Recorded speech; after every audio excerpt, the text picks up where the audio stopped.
আমার নিজের রান্না খেতে খেতে না আমি ক্লান্ত হয়ে গেছি। জানি না আমার মতো কেউ মাথা মোটা আছে কি না।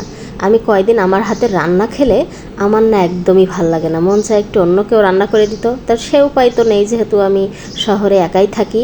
একা বলতে হচ্ছে শ্বশুর শাশুড়ি বাবা মা কেউ থাকে না, সেহেতু আমার ভরসা হচ্ছে হোটেল রেস্টুরেন্ট। তো যেহেতু আমার খাবার সবসময় আমার হাতের খেতে ইচ্ছা করে না, তাই কয়েকদিন পর পর আমি হোটেল রেস্টুরেন্টে চলে যাই। তো আজকেও তা চলে এসেছি, হোটেলে আসছে আজকে। আমি বললাম এই হোটেলটার স্পেশাল কিছু খাবার আছে, বলতে স্পেশাল বলতে এদের শাক সবজি একদম ঘরোয়া রান্নার মতো। এই জন্য আমরা যদি হোটেলে খাওয়ার ইচ্ছা থাকে আমাদের, তো আমরা এইখান থেকেই খাই, আর রেস্টুরেন্টে গেলে তো কথাই নেই।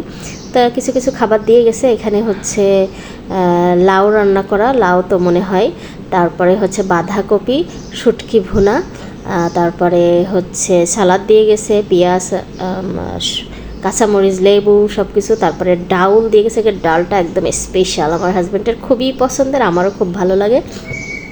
আর দিয়ে গেছে ভাত। এখন খাওয়া শুরু করি।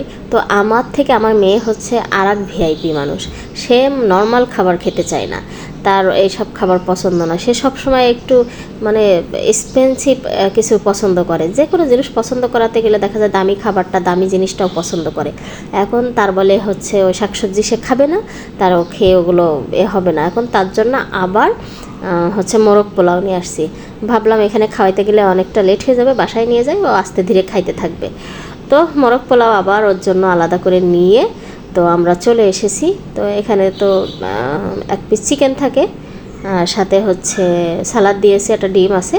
তো এইটাও দেখা যায় চাইলে দুবারও খাইতে পারে, বাট রেস্টুরেন্টে খাইলে কি হয়, ও একবার না খেয়ে পারলে হয়তো আমাদের খেতে হয়। তো নিয়ে চলে আসলাম, এখন ওকে একটু দিয়ে দেবো, খেয়ে নেবে। তো আমার মতো কে কে আছেন অবশ্যই কমেন্ট করে জানাবেন, যে আমার 2 দিন পর পর বাইরের খাবার খেতে মন চায়, তারপরে নিজের হাতের খাবার খেতে আর ভালো লাগে না। অন্যরকম একটা ঝামেলা আর কি। যাক, স্বস্তির বৃষ্টি হচ্ছে, আমরা আস্তে আস্তে অলরেডি একটু ভিজেও গেছি, কারণ রিক্সাতে তারপরেও ভিজে গেছি, মানে অল্প একটু পথ তারপরে রিক্সা আসছি, কিন্তু তারপরেও ভিজে গেছি, এতটা বৃষ্টি হয়েছে। আসার পরে দেখে আবার বৃষ্টি নাই, কোনো রকম একটু হয়েছে। যাই হোক, এখন আমরা মালটা কেটে নিয়ে আসছি, মা মেয়ে বসে বসে মালটা খাইতেছি। প্রতিদিনই কোনো না কোনো ফল আমার মেয়েকে আমি খাওয়ানোর চেষ্টা করি, হচ্ছে যে কোনো ফল না থাকলে দেখা যায় যে কোনো ফল আমার মেয়েকে খাওয়াই। কিছু বাজার করে নিয়ে আসছে, কী কী, এখানে হচ্ছে হ্যান্ডরস, তারপর ডাউল, এখানে বাদাম কিশমিশ, তারপরে এনার্জি বিস্কিট, তারপরে এখানে সেমাই, আর আছে গুঁড়ো দুধ, তারপর ভীম, এখানেও হচ্ছে সেমাই, এটা লাচ্ছা সেমাই, এটা হচ্ছে নুডলস, তারপর তেল, হাঁসের ডিম। এই তো এগুলো বাজার টাজার করে নিয়ে আসছে, চাউল। তো কেমন লেগেছে আমার আজকের ভিডিও?